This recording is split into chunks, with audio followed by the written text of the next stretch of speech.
Fe enw i Sarah Jones a rwy'n cynrychioli Menter Dinefwr a cyfoes.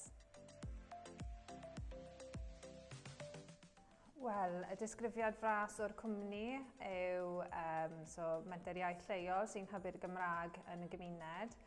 Ni hefyd yn rhedeg 2 siop o'r enw cyfoes, un o'r Rydyman a Llandeilo, sydd hefyd yn gwasanaethu'r gymuned.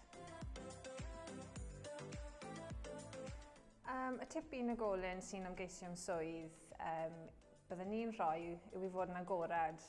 Yn agored i'r cyfleoedd sydd yn dod. Hefyd, os maen nhw'n ansicr o beth maen nhw eisiau wneud. Nes i ddechrau drwy fynd i prifysgol a wneud gradd yn dylunio, a nawr rwy'n rheoli yr adran gymunedol i'r Menter iaith lleol sydd bach yn wahanol, felly jyst i fod yn agored. Os mae yna cyfleoedd o fewn y Menter i ddatblygu ei gyrfa.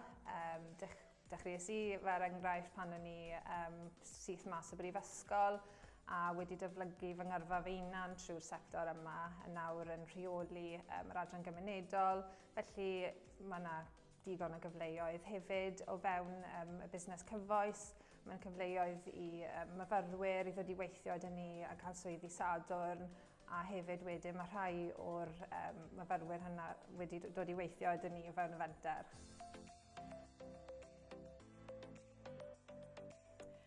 Wel, mae'r adeilad ei hunan yn arbennig, mae'n lle hyfryd i weithio. Rhan yn swyddi, rwy'n cael y cyfle i weithio mewn adeiladau gwahanol, enghraifft y siop lawr yn yr Rydyman, ar adeilad yma. Hefyd gyda'r gwaith wrth gwrs, ni'n cael mynd mas yn gymuned, cydweithio pobl eraill. Felly mae digon o amrywiaeth yn y swydd.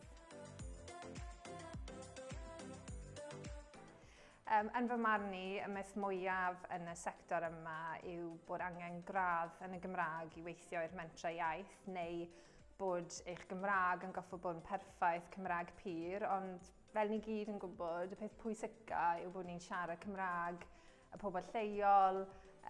Hefyd, os mae rhywun yn teimlo bod yna eisiau help gyda'r Gymraeg, allwn wneud hwnna tra yn gweithio gyda'r Menter iaith. Rhai o'r manteision o weithio yn Sir Gar, wel, i fi yn personol, yw'r llai o amser teithio i'r gwaith. Gan mai 5 munud lawr y rhewl yw os rwy'n gweithio yn Rydyman. Hyblygrwydd o fod yn agos i'r plant, wrth gwrs gyda'r ysgolion yn lleol, a os ydyn nhw ar gyfwng wedyn rwy'r gael eto yn help mawr gyda hyblygrwydd y swydd hefyd. Mae'n bwysig iawn bod ni'n defnyddio'r Gymraeg yn y busnes. Wrth gwrs, mae'r rai cwsmeriad sydd yn disgwyl cael gwasanaeth Gymraeg, ond hefyd mae'n bwysig bod ni'n defnyddio'r Gymraeg ar gyfer y twristiaeth, bod nhw'n cael dod i'r ardal a gweld bod y Cymraeg yn fyw ac yn rhan dyddiol o bywyd pawb sy'n byw yn lleol, wrth gwrs. I fi, mae wedi bod yn bwysig bod fi'n gallu siarad Cymraeg o rhan y gwaith, ond hefyd wrth gallu siarad Cymraeg, mae wedi galluogi fi cael swydd lleol sydd hefyd wedi bod yn budd mawr i ni fel teulu.